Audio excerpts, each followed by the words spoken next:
Bueno, vamos al Santo Evangelio, que lo tenemos en Juan, capítulo 6, del 1 al 15. Santo Evangelio según San Juan, capítulo 6, versículo.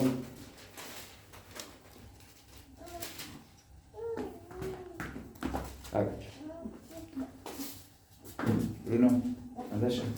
Del otro lado, papi, porque acá se puede caer algo. Guarda con el cable. Eso, muy bien. Ahí está. Leemos el Evangelio en el nombre del Padre, del Hijo y del Espíritu Santo. Amén. Dice así la palabra del Señor. Después de esto, Jesús fue al otro lado del lago de Galilea, también conocido como el lago de Tiberias.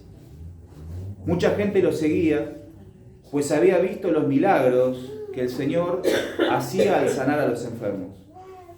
Se acercaba la fiesta de los judíos llamada Pascua, y Jesús fue a un cerro con sus discípulos y allí se sentó. Cuando Jesús vio que mucha gente venía hacia él, le preguntó a Felipe: ¿dónde podemos comprar comida para esta gente? Jesús ya sabía lo que iba a hacer, pero preguntó esto para ver qué decían sus discípulos. Y Felipe le responde, ¿no? Ni trabajando 200 días ganaría uno suficiente dinero para un poco de pan para esta gente. Le responde, ¿no, Felipe?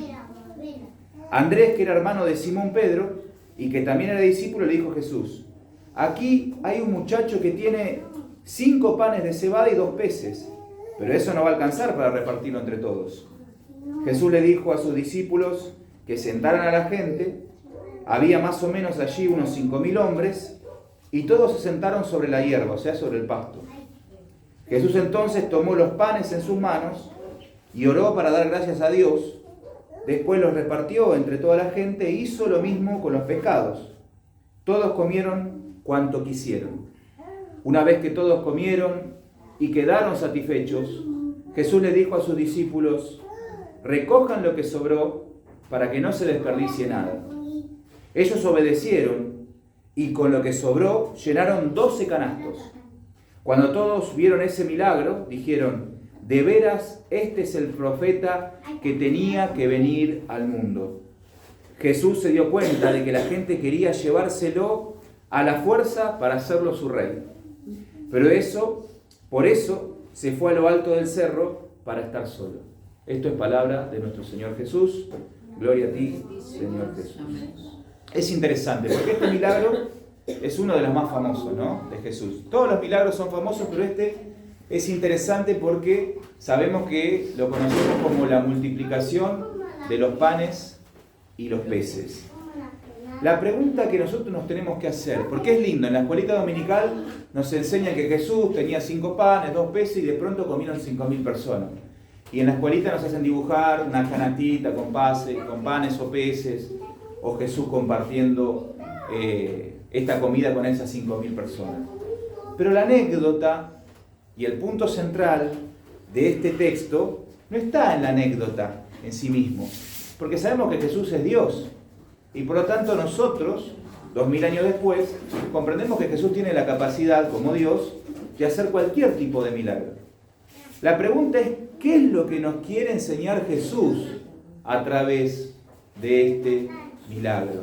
Eso es lo que nosotros tenemos que preguntarnos cuando leemos este texto o cuando nosotros lo escuchamos que se nos predica. ¿Qué es lo que Jesús quiso demostrarnos a nosotros a través de este milagro? Miren, la Biblia está llena y repleta de promesas de Dios. Promesas que Dios le hizo a personas concretas. ¿Sí? Si nosotros leemos los Salmos, si nosotros leemos el Antiguo Testamento, Dios le hace promesas a personas particulares. Esas personas particulares, después el pueblo, interpreta que esa bendición que Dios le promete a esa persona también se la promete a ellos como pueblo.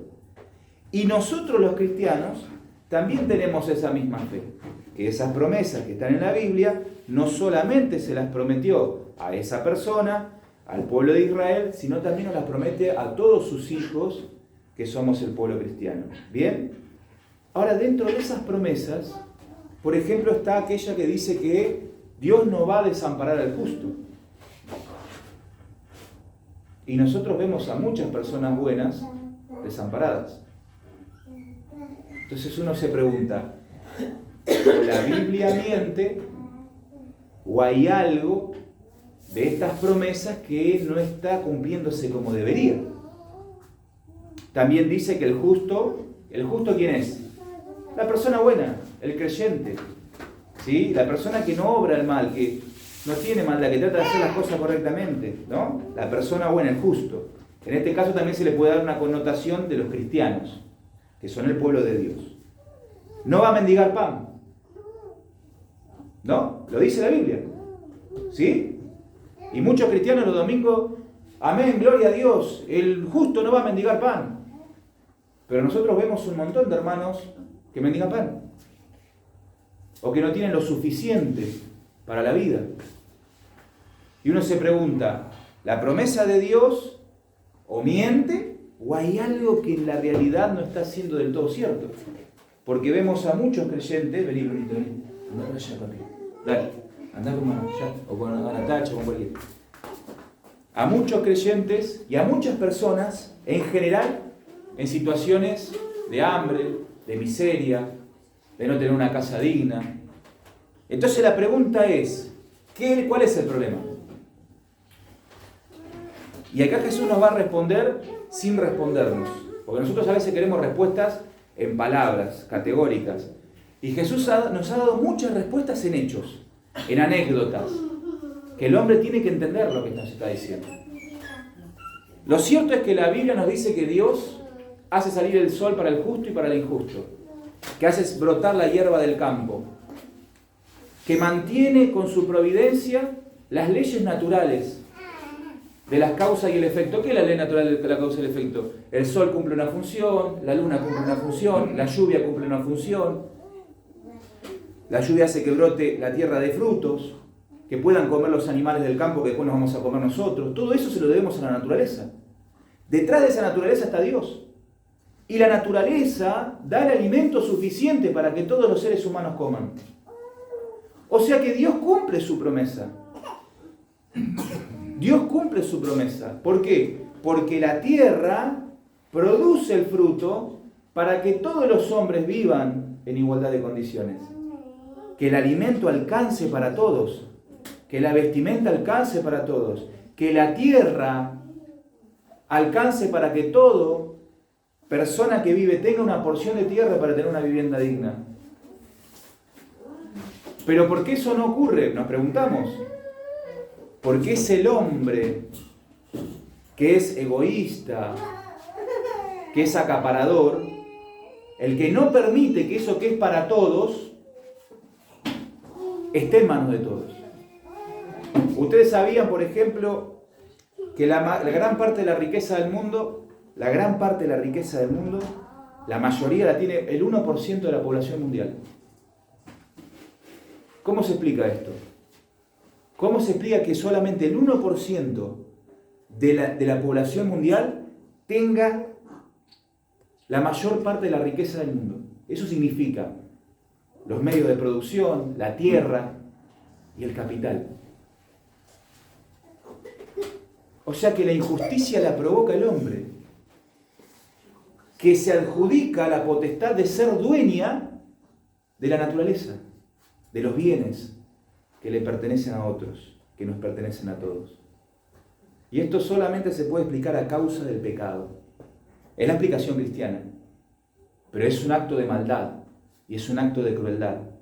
Así que Dios cumple sus promesas, porque Dios establece que las cosas broten, que los animales coman y que todos tengamos la oportunidad de acceder, porque no somos dueños, somos administradores. Por eso aquellos que defienden profundamente el derecho a la propiedad privada no entienden que el derecho a la propiedad privada es una forma de mantener ordenada la sociedad.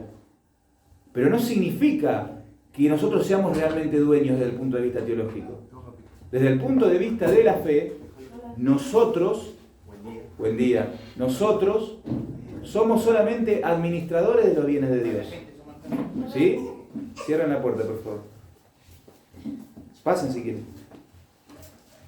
Bueno, Volvemos entonces a recapitular, porque lo vamos a escuchar mucho a esto en estos tiempos que vivimos políticos, ¿no? El derecho a la propiedad privada.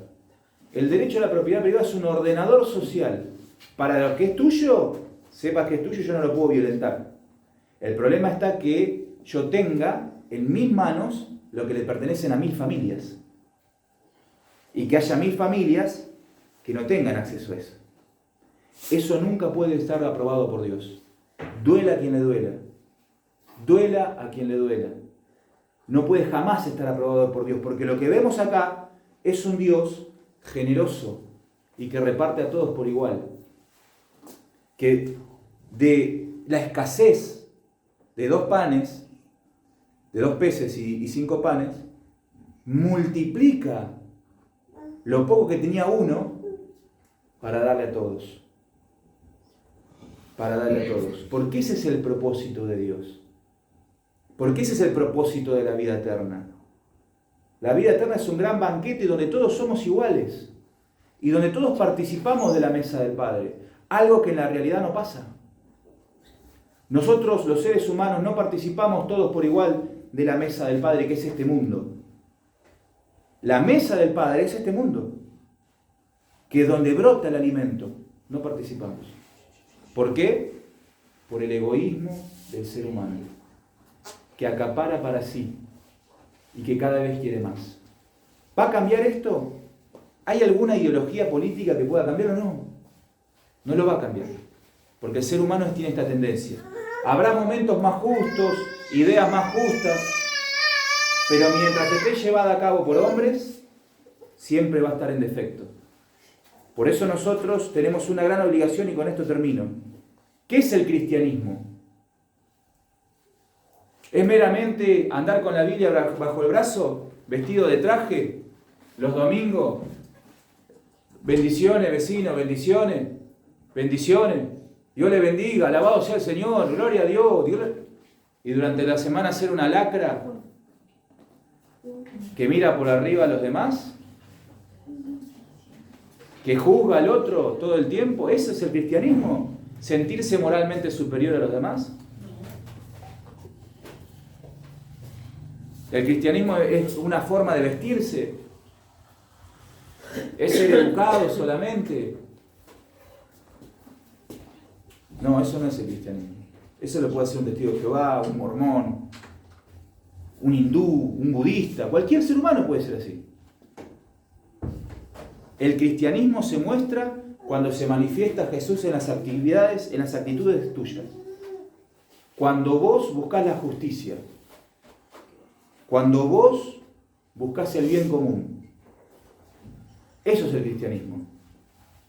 No es encerrarse en una iglesia a cantar, a alabar y después aparecer evangélico. Mirá, lleno de evangélicos está, lleno. Y la gente los quiere lejos.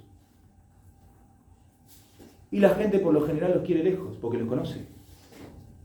Son puro alabar, son puro cantar y después en la vida real no tienen obras. Son miserables, envidiosos, peleadores, malos vecinos. Y a nosotros nos pasa acá. Lleno de evangélicos, te tiran la mugre, te sacan a los pibes corriendo. Eso no es el cristianismo. El cristianismo es buscar la justicia del reino de Dios en esta tierra, en este momento, con los 80, 90 años que vos tenés de vida que te da Dios. Eso es el cristianismo. Porque es lo que hizo Jesús. Los discípulos no lo entendían. Y le decían, no alcanza, ¿qué querés que ni 200 días le vamos a comer a todos estos vagos? Que te siguen a vos porque haces milagros. Nada más, porque no les importa otra cosa. Son unos vagos, yo los conozco del barrio, esto. ¿No? Ese discurso. Jesús le cerró la boca, haciendo un milagro, diciendo, yo soy Dios, yo hago para todos. Así que repartan. Y no solamente hizo para todos. Y esto es interesante, este concepto final es muy profundo, porque sobraron 12 canastas de comida. ¿Qué nos está diciendo Jesús en este texto? Que no solamente alcanza, que el banquete de Dios, que la mesa de Dios, que es este mundo, no solamente produce para que alcance, sino que sobra. Eso es lo que nos está diciendo Jesús en este texto. La mesa de Dios, que es esta tierra, no solamente produce para que alcance para todos, sino que sobra. Entonces es hora de ponernos a pensar, no solamente a pensar, sino ser como el profeta. ¿Quién leyó el profeta? Ana. ¿Qué dijo el profeta? Cuando también le pasó lo mismo con la multiplicación. Multiplicó la comida también, ¿no? ¿Qué hace? ¿Cuál era la labor del profeta? La labor del profeta es solamente salir a buscar recursos para poder darle de comer a los pibes, para poder tener que tengan un festival del Día del Niño. ¿Es ese nomás? O justamente con eso tratar de abrir los ojos al resto de los seres humanos. Y principalmente a los cristianos, a los panderetas, que les encanta llorar en el altar, les encanta caerse en el suelo, pero no mueven un pelo por nadie. Jesús nos llama a actuar y nos llama con nuestra palabra a confrontar. Así que esta misión, luterana, San Agustín, pequeño remanente en un lugar, tiene esta tarea. ¿De qué? De confrontar. Principalmente ¿a quiénes? A los religiosos. A los que andan con la Biblia bajo el brazo. Mostrame tus obras. No me interesan tus palabras. Yo quiero que vos me muestres tus obras. ¿Cuáles son tus obras? ¿No tenés obras? Sos un fruto muerto. Sos un fruto seco. Un árbol que cuando venga el Señor dice que lo va a cortar y lo va a echar al fuego. Eso es lo que sos vos. Sos un charlatán de primera división. Lo que nosotros no tenemos que hacer es convertirnos en eso. Tenemos que seguir el camino de Jesús. Amén. Dios les bendiga. Vamos a pasar la ofrenda.